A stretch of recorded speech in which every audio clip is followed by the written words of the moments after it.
we're gonna be doing Tableside with Tyler. What are we doing Tableside? Guacamole. Okay, so basic ingredients for the guacamole: olive oil, salt, garlic, onion, red onion or sweet onion, jalapeno, of course, the more the better. We use these Kamado tomatoes. They're an heirloom tomato, really tasty. Prefer the better tasting tomatoes because they're better and then you can snack on them. And then avocados. Today, the grocery store was a little bit picked out on avocados, so we're gonna see how well this turns out. And then our secret ingredient is the molcajete bowl. Obviously, you don't truly actually need it, but everything's cooler served in a molcajete bowl. With jalapenos, the rumor is that if you take out the seeds, it's going to be less spicy. You leave the seeds in, it's more spicy. We're feeling fairly spicy today, so we will go ahead and leave those in. Also of note with jalapenos, don't touch anything sensitive after you've been working with the jalapenos.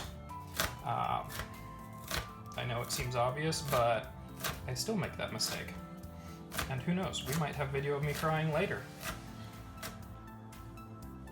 In the molcajete bowl, put our garlic and a little bit of olive oil.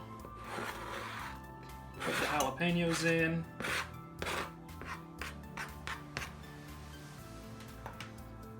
And then some salt. This is actually the only time that I use this tool that came with the molcajete bowl, is to get it all ground up really nice and fine, even out the garlic and the jalapenos so that it's a very even flavor. Used about half of the red onion, and we're just using one of the small tomatoes. It's obviously you can play around with that to your taste. As I thought, these are going to be a little bit on the underripe side, but we really wanted guacamole, so we're still going to use them anyways. Pull the avocados out. Don't want to waste any avocado, and I make my life easier by breaking them apart earlier on.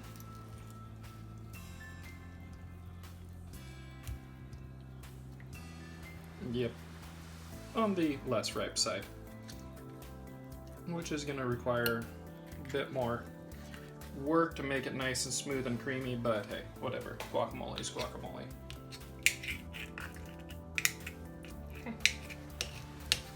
Try to get it about as creamy as you want it before you add any of the other parts, as these were a little raw, taking a little extra time to go through the chunks and smooth them out. But once you put in the tomatoes and the onions, you make it more difficult on yourself to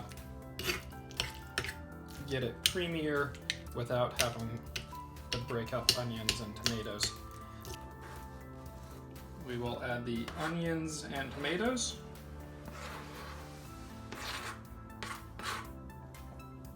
And mix all of those together. And the secret is to definitely make sure you throw a couple of them out of the bowl.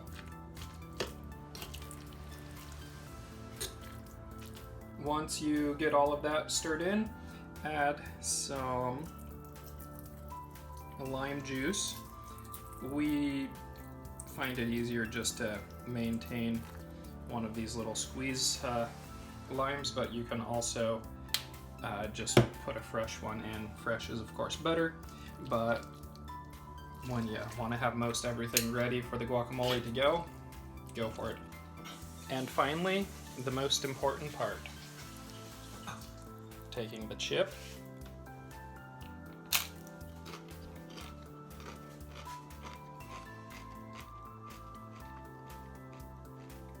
and getting a good taste test.